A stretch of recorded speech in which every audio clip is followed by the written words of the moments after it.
Our commitment to serving others and enriching lives by supporting hundreds of local charitable organizations throughout Hampton Roads through our donations, our scholarships, and our grants. Since our founding, Town and the Town Bank Foundation have contributed more than $90 million to the communities we serve.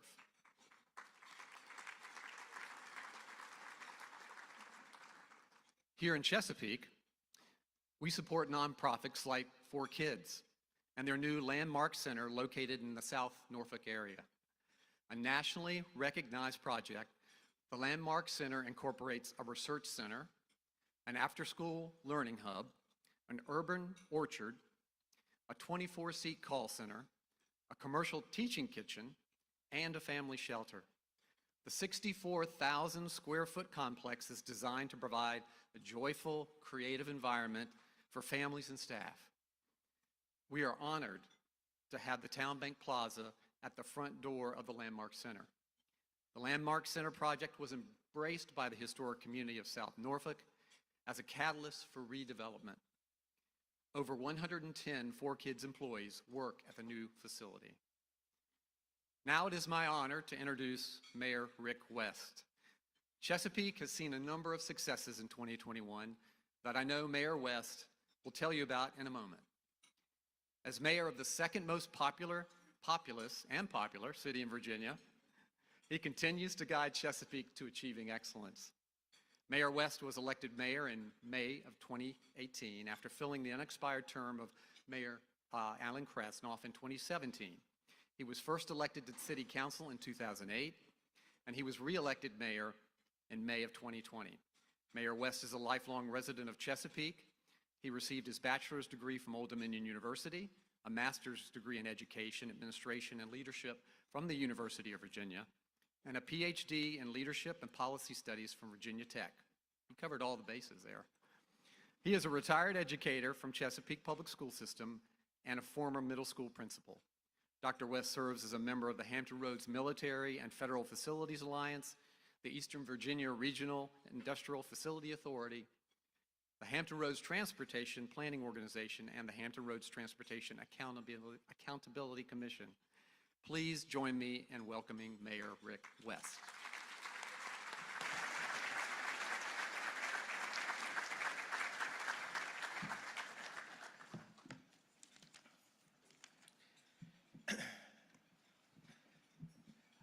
It was the best of times, it was the worst of times. This, of course, is the opening line that Charles Dickens's classic, A Tale of Two Cities. And as I was pondering about what to say today, and this quote just continued to enter my thoughts and my mind. And so for that reason, I decided to do what we always do. I decided to Google it. And I found that there is a mayor, Louise Manzo from Harrison Township in New Jersey. He actually wrote a very inspiring article based on this quote to explain how his community was weathering the effects of COVID-19 epidemic or pandemic. But it occurred to me that this sentiment about the best and the worst of times fits into so many areas of our lives, individually, and as a community, way beyond just the pandemic. And so for that reason, I've taken Mr. Dickens' words as a theme for my State of the City address this year. And I hope when we're done that each of you will have a better understanding of our challenges, our successes, and yes, even our failures. But I do have to admit, I do have a little bias here. I do believe that our successes far outweigh our failures. 2 years ago, some of you may have been in this very room when the Chesapeake State of the City program was the last large gathering in Hampton Roads before the pandemic shut everything down. Now, if you'll recall, that shutdown was supposed to last for 15 days. Well, it didn't. But it's good to be back together, even if it took a little bit longer than was planned. At that State of the City, my theme was not going to throw away our shot. I'm not sure if we could have known, or how we possibly could have known, that the idea of taking our shot was going to take on such a different yet no less important meaning in the months to come. And while the targets of our shot may have changed and may have grown as we face the new challenges, we as a city actually continue to thrive. Whether it's in the boardroom, the classroom, the athletic fields, or the health clinics, Chesapeake people seem to always be taking their shot and making things happen. Last year's State of the City was a much smaller group. And let me say that I'm so happy to look out and see so many hundreds of smiling faces here today. But last year's program gave us a chance to try something a little different, with a format that I think turned out both informative and engaging. Our city manager, Chris Price, and I used a conversational approach, which I think was for two reasons. First of all, me standing up here talking for 45 minutes doesn't really appeal to me, and apparently, as my friends have told me, don't appeal to the audience. And secondly, and quite honestly, I think it allows us for more variety and a more in-depth discussion. It will be somewhat scripted, but somewhat just reactive. We received a lot of positive feedback about this format last year, and so we think we're going to do the same this year. In fact, last week, I attended Mayor Dyer's State of the City, where he and City Manager Patrick Dehaney used a similar format with great success. So I'm not sure, if that's really a case of imitation is a sincere form of flattery or misery loves company, but either way, I hope that you'll get a lot out of today's program. I do also want to congratulate Bobby Dyer and Patrick and their whole team for all the great things that are happening at the beach that they talked about last week. So before we start, I do want to thank Brian Stevens and his team for continuing to make this event happen, even in the best and the worst of times. And I want to again thank each of you for being here. I'm always amazed by the crowds that attend our State of the City luncheons, because I really and truly do believe that it's a demonstration of just how many people truly care about the future of their cities. So with all that said, Chris, let's go to you with some opening comments, and let's get this thing rolling. Thank you, Mr. Mayor. I appreciate the opportunity once again to be here with you all. I think it's the best mayor that we have in the region, in the state, in the nation. I clearly am the baldest city manager here in the region, and I'm sorry about the light that might be emanating. It looks kind of bright from up here. I'm not sure that I'm rivaling the offshore wind project, but anything we can do to capture this and help out, I'm sort of all in. But I want to echo the mayor's comments, thank Brian and the chamber and their entire team. I've worked for some great communities here in Hampton Roads to start my career. In the Shenandoah Valley, Northern Virginia, Central Pennsylvania, lots of different places. The chamber here is second to none. They really mean it with their commitment. The Hampton Roads Chamber means business. You can see that every single day. They're wonderful partners. We have so many great regional partners that we're going to talk about a little bit during our presentation today. But again, thank you to the chamber team. I also want to thank the city's 4,000 employees. It's fascinating to be a city manager because you're a CEO of a company that has so many different business lines. So everything from public safety and well-being and quality of life and community development. So many things that we do, but at the core, we're all in the business of public service. We serve our community every day. I think they serve the community very, very well, even through these challenging times, and I'm very proud to be a member of the team. And then thank you to Chesapeake City Council and to the community, to the city of Chesapeake for giving me and those 4,000 employees the opportunity to serve this wonderful community. Thank you, Chris. Great teams do thrive with great leadership, and we are so blessed to have someone like you committed and dedicated as our city manager. You've done a lot to keep the city open for business throughout the pandemic. That's been a real challenge for you, but you did it. You also led this council and the staff through a development of a new strategic plan, and you helped us all focus on both our current priorities and our vision for the future. So I really do appreciate that. So thank you so much for being that. Thank you. I'm a planner by training, so I love the strategic planning process. We spent 2 years with council in wonderful decisions about what this community wants to be when it grows up, how we're going to get there. And again, I continue to appreciate the opportunity that council has given me. You know, I think we all keep hearing what it's been like for us for the last couple of years, and we certainly mentioned that earlier. So at last year's State of the City, if you'll recall, we talked a lot about the city's vision for our future. Can you talk to us a little bit about what steps we're taking to make that vision an actual reality? Sure. The vision really, it's just like any company's vision, it's aspirational. And unlike a company's vision, it's both for the company and for our community. So we're very purposeful when we develop that vision. We talked a lot about this last year. And at the bottom line, it's about making Chesapeake an exceptional place to live, learn, work, farm, and play. We've got 250,000 residents and 100,000 businesses and thousands of employees at those businesses and millions of visitors to the community every year and travelers through the community every year. So a lot of different citizens that we serve in a variety of ways.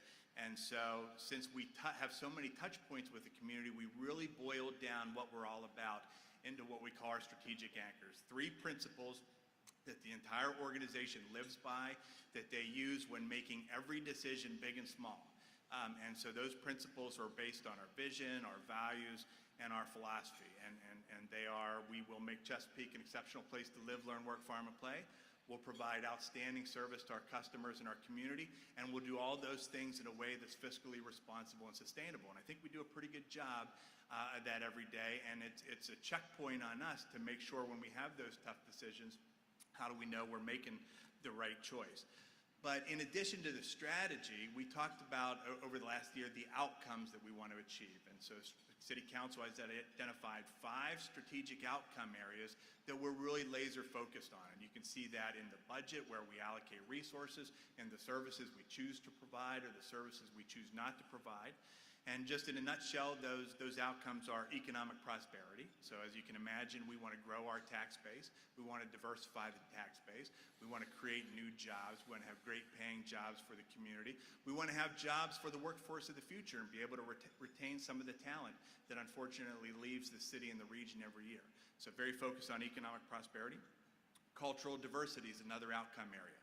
So we have a wonderful story to tell and a wonderful community to tell, and it's a very diverse community. It represents Virginia, it represents America. So Chesapeake is a great place because of that diversity, and we want to continue to make great places. We want to continue to tell our story. We want to continue to empower our community. So we're going to share with you today a little bit of some of the examples of things we're doing in those areas. We also are committed to environmental responsibility. In an area like Chesapeake, a lot of that revolves around how we handle stormwater, and it's a constant challenge. So we're doing a lot of initiatives in stormwater. We continue to accelerate and advance those initiatives. But we've also taken a look at what we do with our arborist programs and our open space preservation programs to make sure we're good stewards of the land, good stewards of the environment, and really taking care of existing community, but also the community of the future. Connectivity is the 4th outcome area, and that's really connectivity from a physical perspective, like roads and streets and trails and bike paths. It's connectivity from a technological perspective. You're going to hear a lot about broadband projects today at the region and in the city of Chesapeake. And then connectivity at a social level, so engagement with one another. Unfortunately, that engagement's not always what we'd like it to be. It happens, behind computers, but we try to do our best to engage with people in the way that they choose to engage with their government, or choose not to engage if that's their choice. And so trying to find the right ways to engage with our community and get our community to engage with each other is one of our priority areas. And then finally, safety and security. We have a wonderful public safety team. The relationships between our police department, our fire department, our sheriff's department are so collaborative. We are so fortunate in this community to have those relationships. It keeps us safe and secure. And you see that every single day. but especially during a time like the pandemic. I think I've told this story a few times before, but I started as city manager here in late 2019, right before the pandemic. And a couple months in, I've never been a city manager before, so it's already a big enough challenge, and then here comes the pandemic. What are we going to do? We get the public safety team together. Representatives from the fire department slide across a binder. They said, hey, you need to sign this. I'm about to get on a call with all the city managers in the region. I said, what's this? They said, it's our global pandemic plan. We've been working on this for a few years. Who works on a global pandemic plan when there's no pandemic? City of Chesapeake does. And so it's a testament. Yeah. It's a testament to the great work that team does every single day in ways that people don't even know about, but really impacts their lives and keep people safe. You're exactly right. The pandemic has certainly changed a lot of things about our lives, how we live our lives, how we do business, and that's for sure. But what do you see are some of the lasting impacts that we are going to be looking forward in the future? I see it a lot in the way that we serve our community and in the employees' ability to provide that service. So we've had labor challenges, just like many of you. It's been very, very difficult to recruit and retain talent, and that's always a challenge. But in an area where you can't fail, public safety, you can't fail. Provide safe, clean drinking water, you can't fail. So when services are that critical, it's particularly acute. And we've had real challenges in high turnover in public safety, 50% vacancy in our 911 dispatch center at some points throughout the year, in our solid waste team. So core services to the community. That's been a challenge. So we have to focus on resilience. How do we make ourselves more resilient and adaptable? And we've done that in a variety of ways through some innovations that we've deployed in the way that we provide those services. Not going to bore you with all the details, but I'm very pleased with the way we've been able to adapt and respond throughout the pandemic. And some of those lessons of adaptability and responsiveness will continue to be the way we do business over time. Being much leaner, being much more focused about what our priorities are. Especially in a time like the pandemic, you realize you can't be all things to all people. You really have to prioritize on what do you focus on as a community, what do you do really well and invest in that, what do you do not so well and maybe divest yourself and let the private or nonprofit sector take over in those areas. So making those kind of choices. And then making sure that even as we're putting out those fires, literal and metaphorical, today, that we keep an eye on the future. So making sure that we're building great places, working with our development community, great places for the workforce of the future. Because I can tell you, we can have the best aspirational economic development goals, but if the workforce of the future doesn't want to live here, none of it really makes much of a difference. So working with the development community and our team and the community at large to continue to provide outstanding communities for people to choose. And then finally, I started with workforce. I'll end on workforce. The workforce is changing. Their housing needs are changing. Their recreation needs are changing. The composition of the workforce is changing. And as an employer, making sure we're providing the kind of opportunities from a career path perspective, the kind of support systems, the kind of workplace dynamics that people want to choose to come work for our company. Those kind of workforce challenges are with us today, and I expect that they'll be with us long term, and we'll need to continue to adapt and respond. Yeah, I'm really glad that you mentioned workforce, because we hear a lot about that and what it takes to attract and retain a workforce for the future. And so one of the things that we learned from our chamber trips to different regions is that one of the things that keep and attract young people is living in a place that has that cool factor, and as a region. So what do you think, what do you see that the city is doing to make sure that Chesapeake is as we have a fun place to live, work, farm, and play? So one of the really great benefits of working in a growing community like Chesapeake is there is interest in development opportunities. And so it's really important for us to make sure that those opportunities are in the right places, they don't outpace our ability to provide services, and they're really contributing to the quality of life. And we have some great development partners here in the city, and in the region. So I think of Coterides companies. They're doing some amazing work in Western Branch with redevelopment at Chesapeake Square Mall and some exciting plans that they have around the mall. So you asked the question, what can we do? We can help partner and accelerate those initiatives by providing infrastructure, making sure the conditions exist for success, making sure that the processes are where they need to be so that those projects can come to fruition quickly, and helping shape those communities for the future. So it's been a tremendous partnership working with Coterides and the Western Branch community so far, and you're going to see some exciting things in the very, very near future happening there. Speaking of Coterides, also in and around the Greenbrier area. Summit Point, obviously, it's one of the great places in Hampton Roads. It's one of the great places in the state, and it continues to grow, not just within Summit Point proper, but in and around. And so it's incumbent on us to activate everything that's around it, so it's not isolated all by itself. And so Coterides has done a wonderful project partnering with the city. City Council just recently approved this, and it's going to continue to activate that Volvo corridor. And Coterides went way above and beyond in terms of what's Volvo Parkway going to look like in the future? What kind of urbanscape development is it going to have that's complementary to Summit Point, but not going to compete with Summit Point? So it's going to be a wonderful mixed-use development opportunities with residential and commercial and office. And they partner with the city and the Economic Development Authority to not just activate that front portion along Volvo Parkway, but to take the entire property for future economic development opportunities. So you're going to see a huge amount of economic development wins in the future, all because of this partnership. In that Greenbrier area also, you've had major expansions at UPO. So many companies doing great things there, but it's not just Greenbrier, it's not just Western Branch.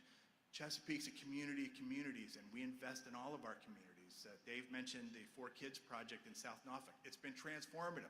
I started my career here in the late 90s. We called it the Big Pig site. We wondered if anything would ever happen on that site. When I got here, one of our deputy city managers, Dr. Wanda Bernard Bailey, she took me on a tour of the area, drove into the community. I couldn't believe that was the Big Pig site. So we have the mixed-use development.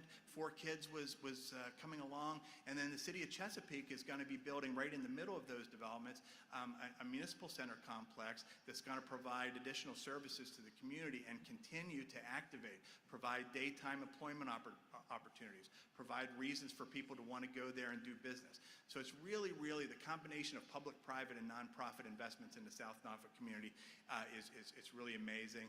And then lastly, I keep mentioning, don't forget about our future. There's great things happening right now, but we're planning for many great things in the future in South Norfolk, in Indian River, Greenbrier, Great Bridge Village, all over the city of Chesapeake. So it's a wonderful time to be here. And at the end of the day, there's so many things to do, and really the business we're about is setting priorities and going and achieving those priorities.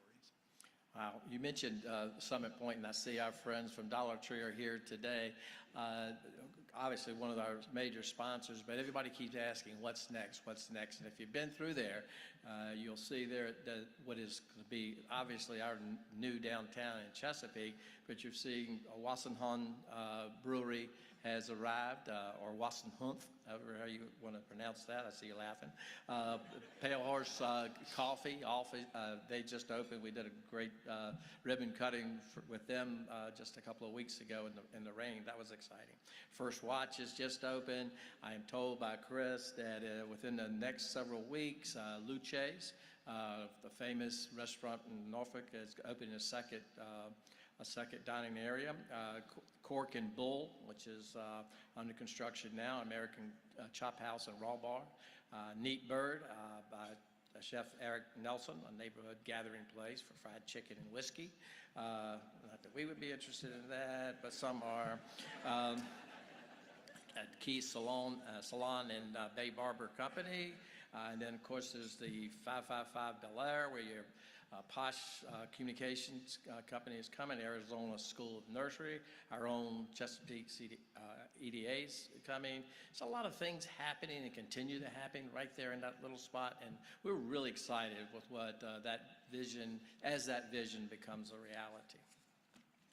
So setting priorities is certainly one of our most important jobs as a council and as a city manager.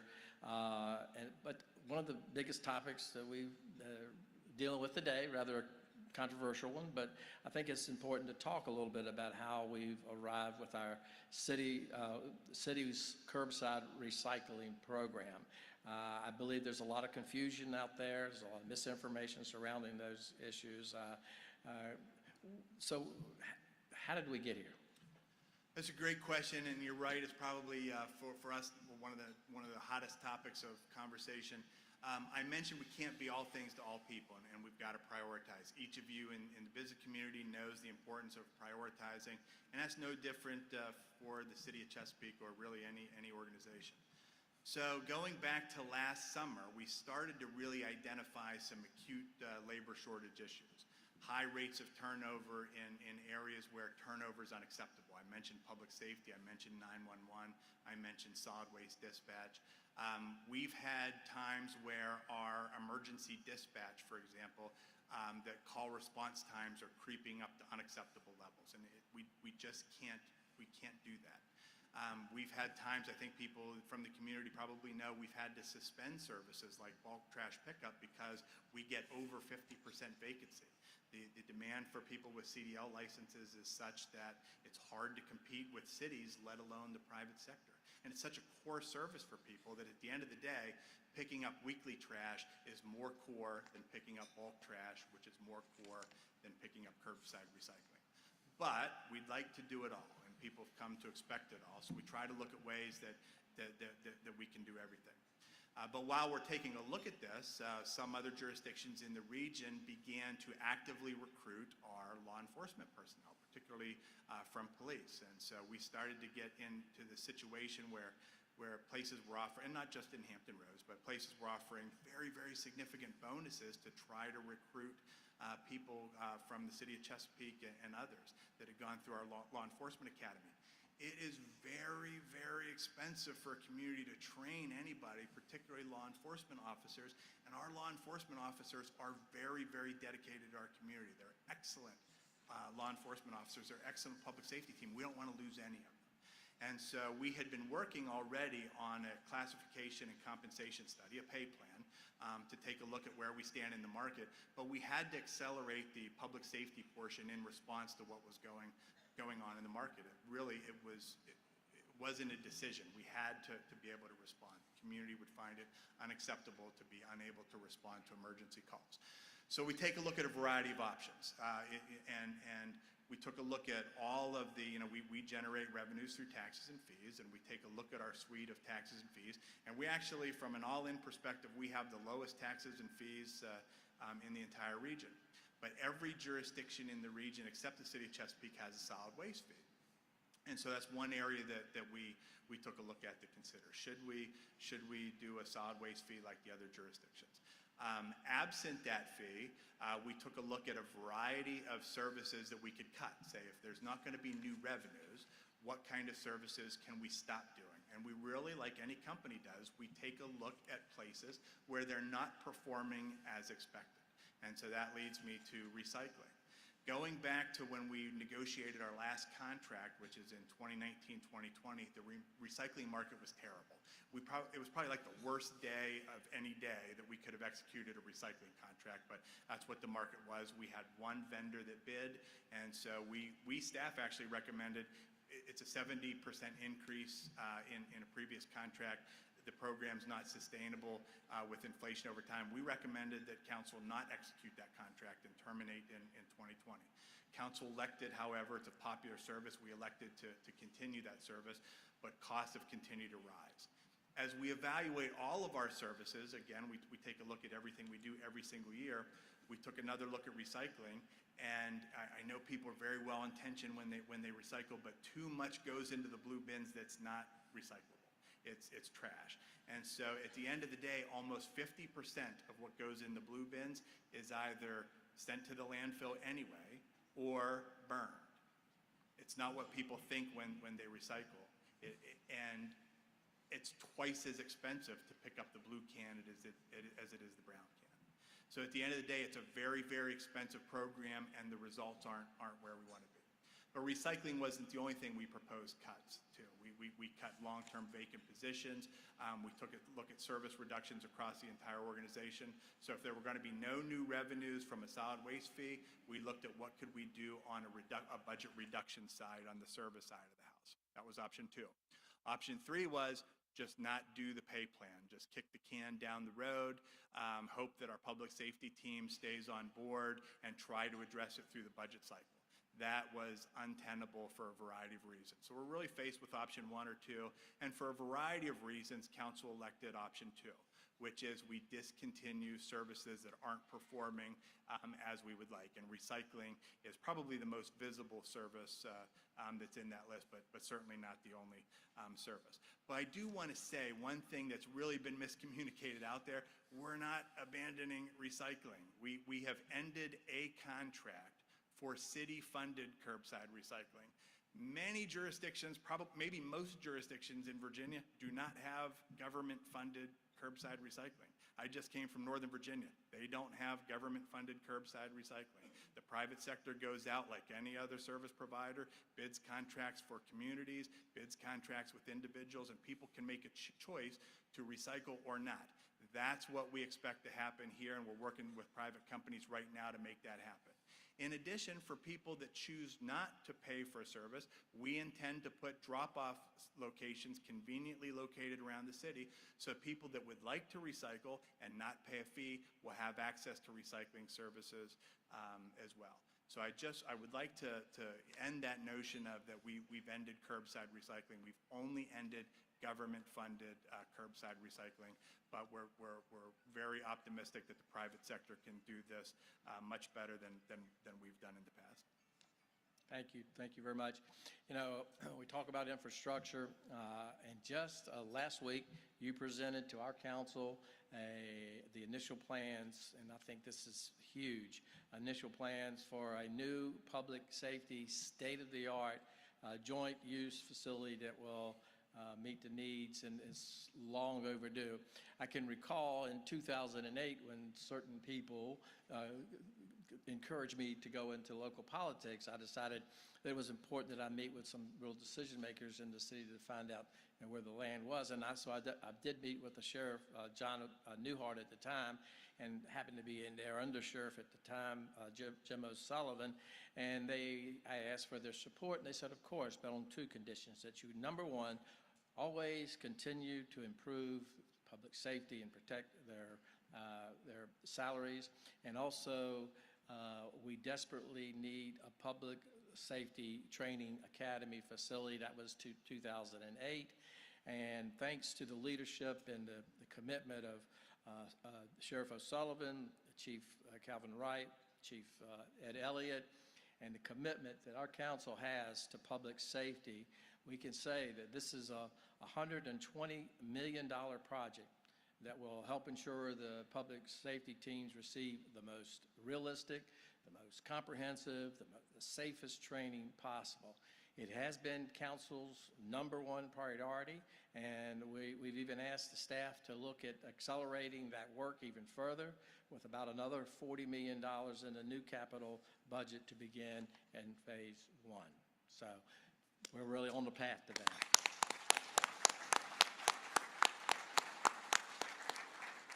So I think it's pretty clear to see that Chesapeake is a thriving community, and that we're well positioned to take advantage of a lot of future opportunities, Chris. So how do you make sure that those opportunities are going to be available for everyone? That's a great question. So I mentioned earlier, Chesapeake's a very diverse community. It's diverse from a racial perspective. It's diverse from an income perspective. And so we've been very purposeful when we've talked about our strategic plan outcomes, and celebrating that diversity is one of the outcomes that we intend to achieve. We have a variety of ways we can do that. Some is, I mentioned, telling our story. Later today, we're going to have an event at what we call Cornland School at the historic Dismal Swamp Village. It's really a celebration of African American history in the city of Chesapeake, an opportunity to tell some of the untold stories within our community. Dr. Ward's been leading this effort for a very, very long time.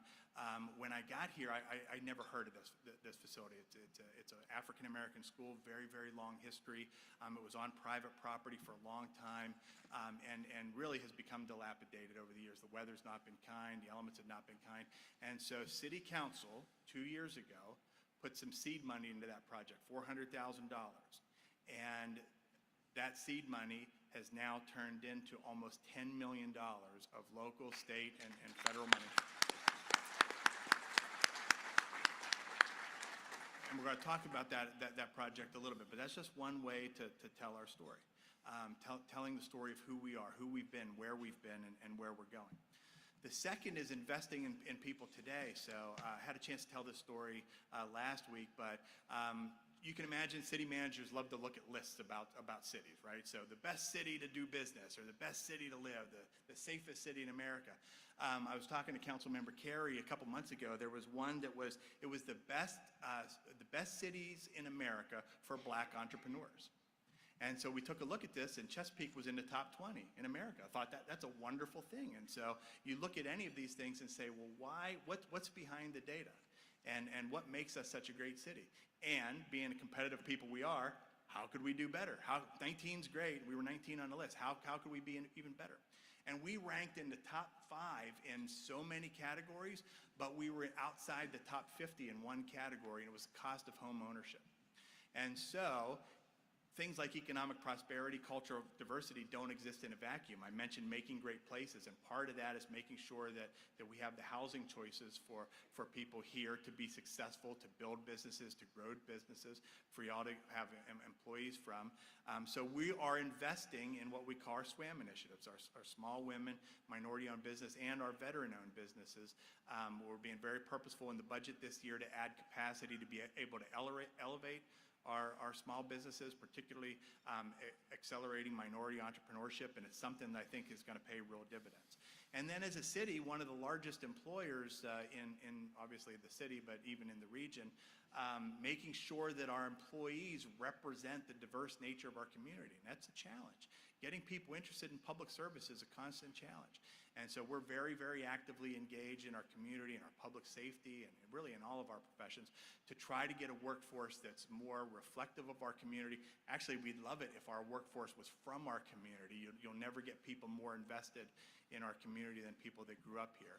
So that's something that we're very, very purposeful about achieving. And then lastly, making sure that the places we choose to invest don't leave anybody behind. So if you look at the city's capital improvement program, it's hundreds of millions of dollars every year. And like any growing city, where you might see that growth in infrastructure tends to be new communities because they're bursting at the seams. So new growth has come, they need new roads, they need new schools, and we've got to provide those services. But we can't forget about our older communities and reinvesting in those communities. So we've been very purposeful about putting out maps and data analytics about where we're investing to make sure that we keep our eyes on the ball of investing in our entire community. And so making sure that we're investing throughout our entire community, I think will help ensure that we're making sure that we're recognizing the diverse community and taking care of the needs of the community of today and the community of the future.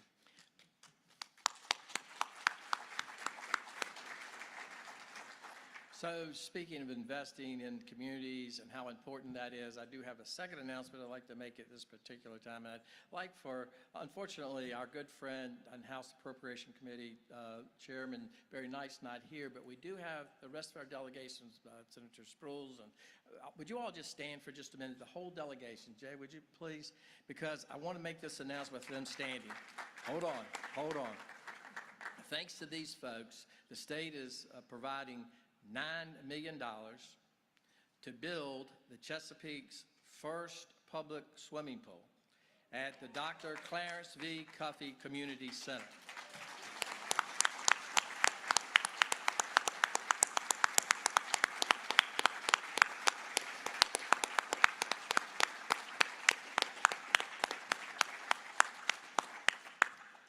So, of course, that is a matching fund, and our city does have to kick in and make contributions to this really coming about, but I'm sure that will happen. I want to thank the Coalition of Black Pastors and the Chesapeake New Men for Progress for their partnership in bringing this project forward. And it's amazing sometimes how God works, because in that impetus and then the delegation having the wherewithal to make this appropriations, it's really an unheard of speed for that to happen one after the other. So we're so fortunate to have such a strong delegation. And I think you already mentioned this afternoon that all the $10 million with Mr. McKitchen's and our delegation's allocation for the historic swamp is going to be taking place.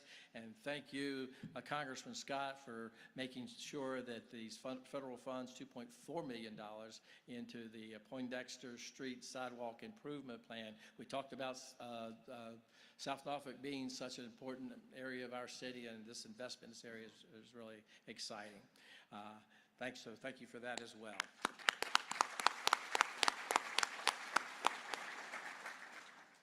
You know, another side note, may not mean a lot to a lot of people, but there was a change in our charter, thanks to our delegation again, that will allow us to make much more flexible use of city resources to advance some important priorities.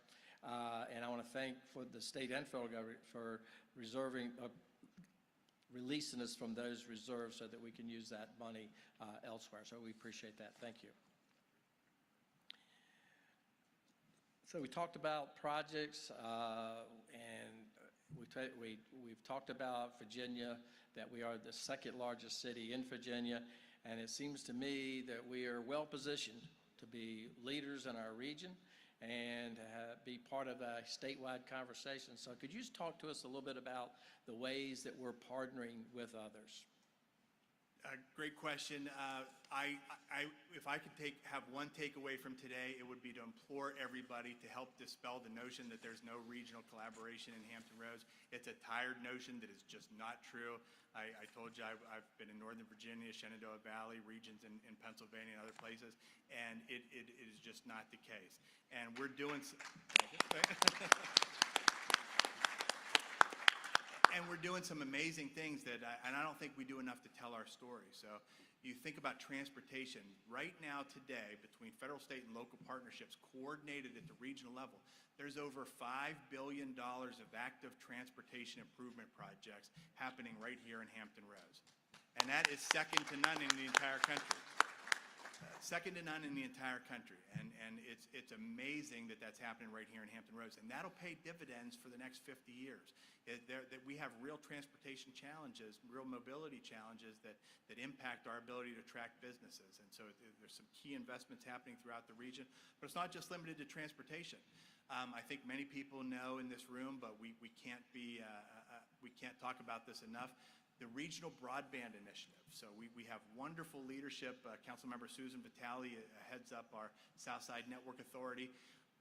An unbelievable opportunity that is becoming a reality, a regional broadband network connecting the undersea cables, transatlantic cables coming ashore in Virginia Beach, connecting all Southside cities, and then ultimately connecting us to the peninsula and beyond, will be transformative for the region's economy from an economic development perspective, transformative for our ability to provide service to areas that don't have service today, and through the power of competition, transformative to reduce what our residents pay for broadband services. So really, really an amazing effort. And the City of Chesapeake's a big part of that effort. We're members of the Network Authority, participating in the regional ring, but we're also delivering a ring of our own to make sure the entire City of Chesapeake is connected. We've heard some presentations today about coastal offshore wind. It's a phenomenal opportunity with partnerships throughout the region. Virginia Beach and the state of Virginia certainly leading the way on that, but we're happy to support them in any way we can. It's just one of many ways we can partner. I think of some of the great projects that are happening around the region. Military Circle Mall redevelopment in the city of Norfolk. Virginia Beach Sports Complex is an amazing facility. And we don't need to compete. They're wonderful assets that we have in the community. And I can tell you, city managers, we're having the conversations right now. What can we do to help your community accelerate those projects, because it will enhance the quality of life and job opportunities for our cities. I don't know if that's ever happened before, but I think it's an amazing transformation if it hasn't happened, and I'm certainly thankful to be part of those conversations. And then finally, we're part of a regional initiative called EV-RIFA. It's the Eastern Virginia Regional Industrial Facilities Authority. It was led by the Peninsula jurisdictions. We were the first Southside jurisdiction to enroll. But this is an opportunity to finance projects that are so massive that no one city can handle on its own. And we have some what we call mega sites here in the city of Chesapeake. I think it's fair to say that what I've just mentioned, from transportation, broadband, coastal Virginia offshore wind, and this regional infrastructure authority will not just be great regional projects, but they will set the stage for announcements at future states of the city for many years to come. So they'll be transformative today, but really transformative for the future, and we're so excited to be a part of it. But looking forward to that time when those mayors can make those announcements.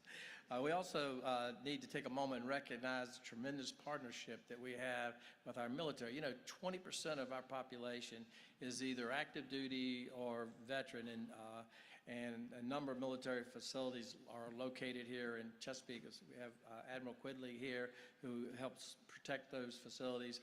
We truly are a military community. So what are some of the emerging partnerships that we're exploring now?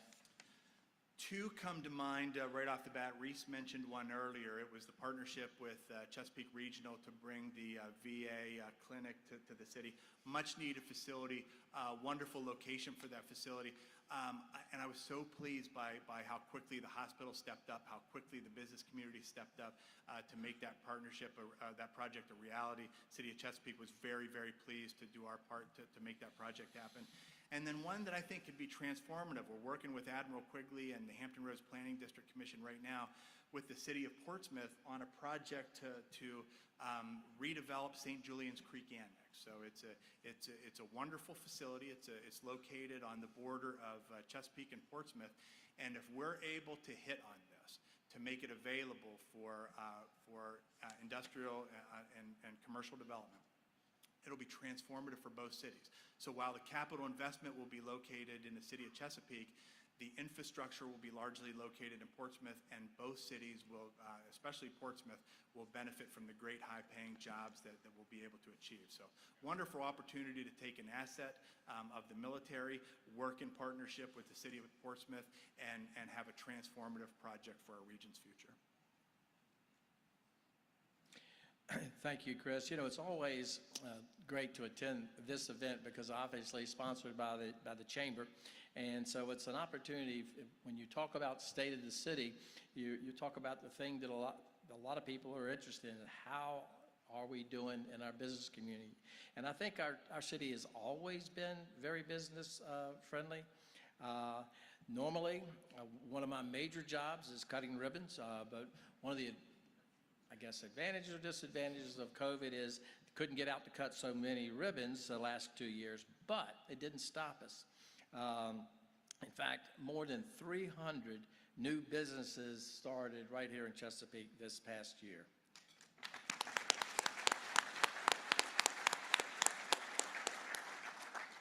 We also continue to be a city of international businesses. We have 17 companies, we have 70 new companies from 18 different countries located here in Chesapeake. 21 of those are from Japan alone. Another 17 are German firms. In fact, we're getting so many international businesses, I'm probably going to have to do this address in multiple languages in the future.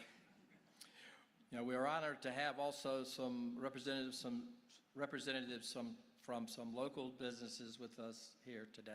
I just want to single out just a few, including one of our newest firm, MI Technical. Would you please stand and remain standing? MI Technical. Where's our? Thank you.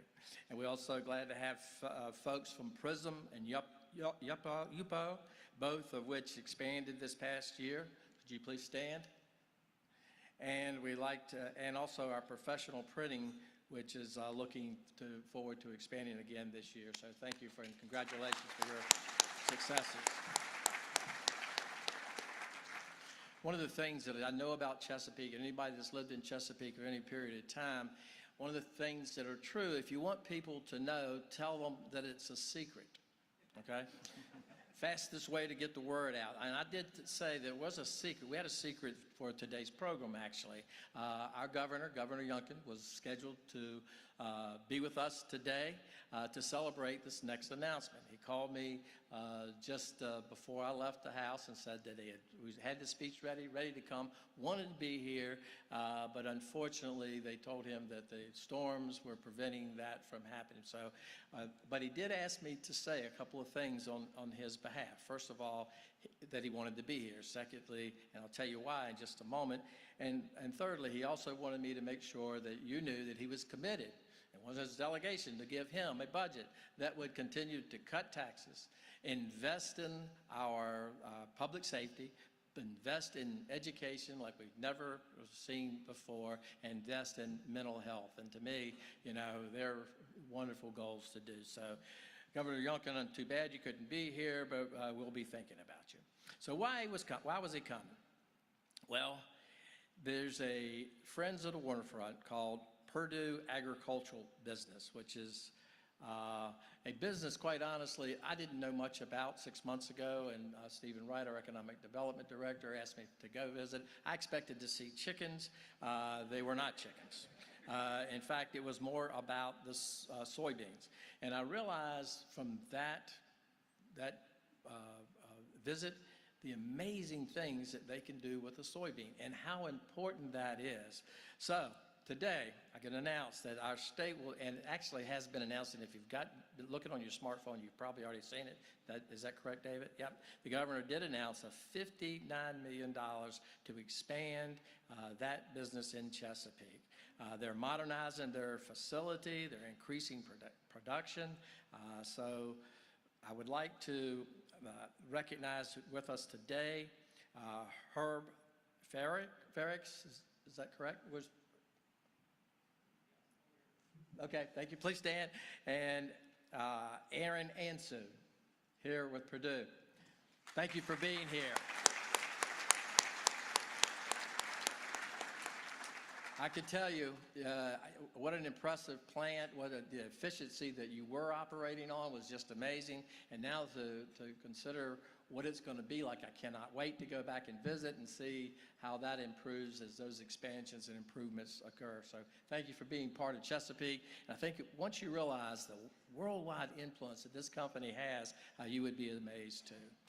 But businesses of every type and size are thriving in Chesapeake. In fact, over the past year, we've announced over $390 million in new capital investments. These are exceptionally good numbers at any time, but especially in the midst of a global pandemic that turned the national economy on its head. So what's on the horizon for businesses in Chesapeake, Chris? So we have a wonderful business climate today. We want to continue to accelerate that. I'm very proud to say City Council stepped up to the plate and provided $5 million in assistance to small businesses during the pandemic to make sure that they were able to stay, not just stay in business and survive, but actually several of them thrive through the pandemic. This City Council is second to none when it comes to being pro-business, and again, I'm very, very happy to be a part of that. In part of my budget proposal this year, we intend to set up a new business portal to help better coordinate all of the business activities that we have in the city. So if you think, if you're someone that wants to do business to the city, your first touch point might be, you know, do I have the correct zoning? Or to the Commissioner of the Revenue, do I need a business license? Or to economic development, you know, how do I set up a business plan? a variety of things a startup might need. We have lots of different people with that expertise, but we want to do a much better job in creating a new business portal. Number one, to make it easy for businesses to do business. Number two, to make sure that economic development knows who is inquiring about doing business within the city so that they can then create those touch points and accelerate that business activity. And then finally, focusing on partnerships to accelerate workforce development. I know I've sent workforce development a bunch of times, but it really is critical. We're working with the Chesapeake Alliance, Chesapeake Public Schools, a lot of different groups on making sure that we have the workforce of today, but certainly that we keep our eyes on workforce needs of the future. You know, Sean, you broke a promise. Every time workforce development was mentioned, you're supposed to hoot and holler. There we go. Thank you very much for that hoo-ha. You know, Chesapeake's always prided itself in having a strong workforce and a ready population due in large to our outstanding schools, both public and private. So we'd be remiss if we didn't acknowledge our school board and our superintendent, Jared Cotton. Would you please stand, your entire team?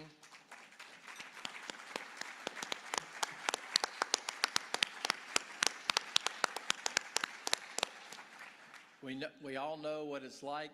We read in the papers what it must have been like for the last year or so and the issues that you all have been dealing with. Thank you, and God bless you for all you do for our city.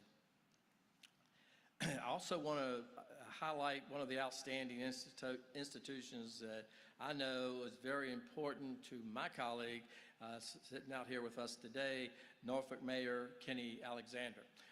Centerra College campus, located right here in Chesapeake under the leadership of Dr. Joel English, is doing some tremendous things, providing allied health, trade education, and more. In fact, they are on the verge of announcing a major solar maintenance, repair, education system. So they really, talking to Mayor Alexander this morning, Centura College wants to be Chesapeake's place to go to get a trained workforce, especially in alternative energies, and we're very, very excited about that.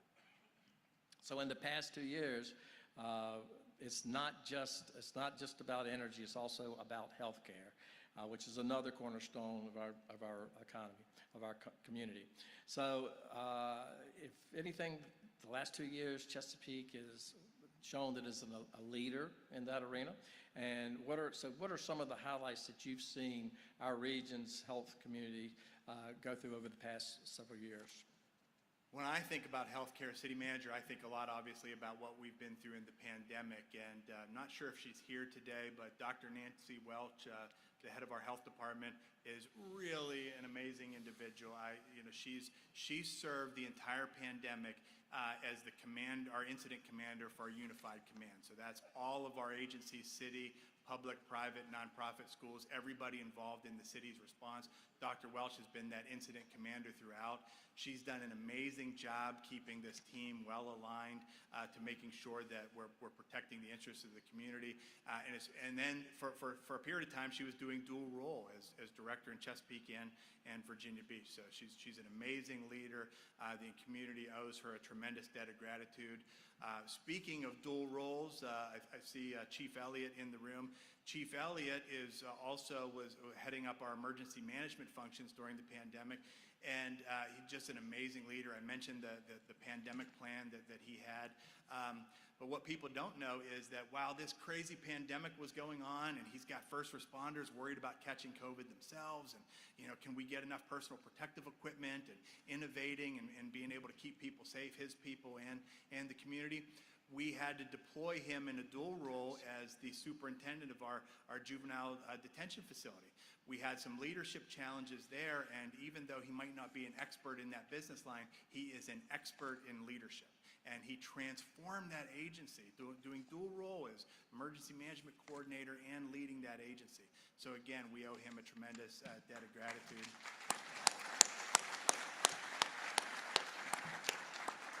And then lastly, I'll mention Reese Jackson and Chesapeake Regional. I've been so pleased to have the opportunity to get to know Reese, to work with the hospital. As a public hospital, a smaller organization, they're able to be nimble and responsive and adaptive, and they've done that. When the state had some challenges, to say it nicely, deploying the vaccine in the early days of vaccine deployment, and things weren't going great, Chesapeake Regional stood up and set up their own system, their own registration system, their own distribution channels. Our public safety team, went to Chesapeake Regional. That's where we got vaccinated when no one else could get vaccinated. We had people from the FBI that couldn't get vaccinated by the United States, and they came here to the city of Chesapeake from Northern Virginia to get vaccinated. Because we are committed to serving our community, serving the people that serve our community. So just a tremendous job, Reese, and the entire organization. And again, thank you so much. There's so many wonderful things to talk about when you ask about what is the state of the city. And I see as time is going on, we have so many other things to talk about, and I don't think we're going to have a chance to hit them all. I do want to call out Dr. Juan Montero and Montero Medical Missions for all that they do. When we say we're a city that cares, this group, they continue to demonstrate that with helping so many people. We also have with us today, who is a guest of Pale Horse Coffee, a young lady, Yolana Wingard. Liana is would you please come forward? Where are you, Yolana? Come up here for just a minute. We think sometimes we have a rough time for the last couple of weeks. Well, consider Yolana. She is a native of Ukraine. With her family here, and whose husband was in Kyiv when the Russians invaded. And thankfully, after a somewhat harrowing trek, there you are, he's back here in Chesapeake, now safe and sound with his family. And as you sent me a message, your papa is home. And you also thank this community for the support that we have given to Ukraine. We had some ideas to light our city hall up in the Ukraine colors. You sent a picture of your family in front of that, and I know it meant a lot to you. So thank you for being a member of our community and for your business in Greenbrier, your garage brewery. So thank you, and God bless you.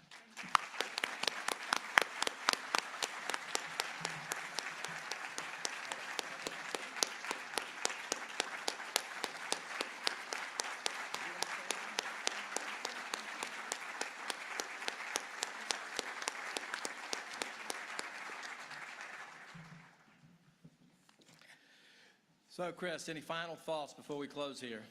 I think it's clear to say, we started with Chesapeake's an exceptional place to live, learn, work, farm, and play. We're all dedicated to that. We do it every single day. We'll continue to do it in the future. And again, appreciate the opportunity to be here with you. Thank you, Chris. And thanks to you and all 4,000 of our city team members who make this a great place to live, and all the work that they do every day. So as we begin to wrap up the State of the City program, I want to circle back for just a moment to Mr. Dickens' quotations about being the best in the worst of times. We're all pretty much familiar with those first 12 words, but I want to take just a minute to touch on the rest of that paragraph. To paraphrase Mr. Dickens, he goes on to say that we were in an age of wisdom, and that we were an age of foolishness. There was an age of light, and a season of light, and a season of darkness, a spring of hope and a winter of despair. You see, Dickinson believed that the past of his Tale of Two Cities was much akin to his own present. And I too believe that we can draw many parallels to today in our own situation. We as a city and as a commonwealth and as a nation in the world are truly living in a season of light and a season of darkness. It doesn't take much to see those many signs of darkness in the conflicts among nations, the conflicts among neighbors, and from the despair of those without homes to the loneliness of the elderly without family support, and to the senseless losses brought about by gun violence on our region's streets. From the notable loss of civility in our daily interactions with each other to open hostility that we display towards those who disagree with our views. All of these things and more are part of that season of darkness. But thankfully, we also live in a season of light. And I choose to focus upon those things whenever I can. And thanks to the dedicated professionals that we have in Chesapeake and the strong community support, we're making great strides to end homelessness and to ensure that all citizens, regardless of their age, condition, or situation, can feel safe and secure and supported. A new effort is shaping up in Chesapeake. It is called Chesapeake Thrives. It's aimed at bringing together a myriad of resources available to help those in need, and I'm so excited about this new approach. It will take more than programs and resources, though, to help bring us from a darkness of angry confrontation to the light of respectful disagreement. Now, I'm not naive enough to think that we can all agree on everything. In fact, I'm honestly glad we don't. Disagreement breeds new ideas. Disagreement can breed new ways of approaching a problem, or even new ways of thinking about our world. But that only works when we respect one another's view, even if we don't share their outlooks or their opinions. Open, healthy, spirited, and respectful debate and discourse is what founded this nation more than 240 years ago, and what helped Chesapeake almost 60 years ago. So I challenge you today to join me and be passionate about what your views are. Be passionate and speak your mind. Share your opinions and your ideas, but please be respectful to the other person when they do the same. Being open-minded enough to at least consider another view is even for just a moment. Talking and listening beats screaming and fighting any day. And let's all just step back, take a breath, and try to remember that. You know, a very real example of how our city, Chesapeake, embraces different views can be seen in the number of faiths that are represented in our community. We have many strong leaders and active participants.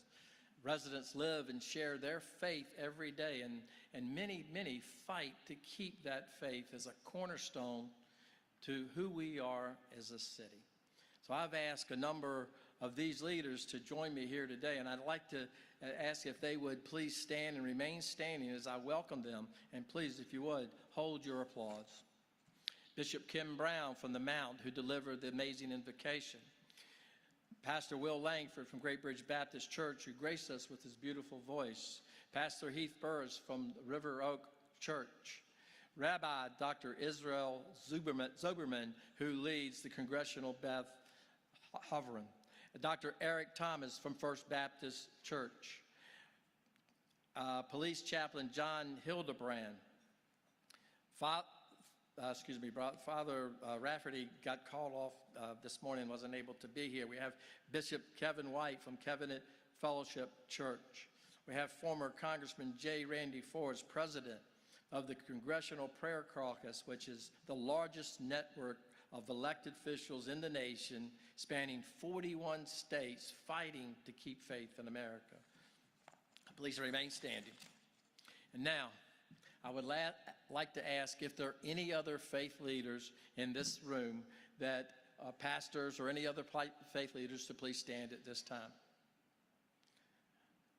I would like to ask anyone who uses faith as a part of their life to solve problems and to promote their community. If you're that person who believes in faith and believes in faith to bring your community to a better place, please stand. Wow. You know, they say there's the faith, there is power. So I want you to look around. That's the power represented here. And just imagine that multiplied by 240-some thousand people across 350 square miles, the impact of that faith. Is it any wonder when you look around that this state of this city is strong? I opened with 12 words from Charles Dickens. I'll leave you with 14 more from a noted poet and Virginia Tech professor, Nikki Giovanni, who said, We're better than we think and not yet what we want to be. The tale of Chesapeake grows, it evolves, and it flourishes each and every day. And as we come together towards that goal of what we want to be, I thank each and every one of you for your part in writing this tale of our cities, for being here today and making Chesapeake a better place to live, to learn, to work, to play, and to farm. God bless you, and God bless our great city.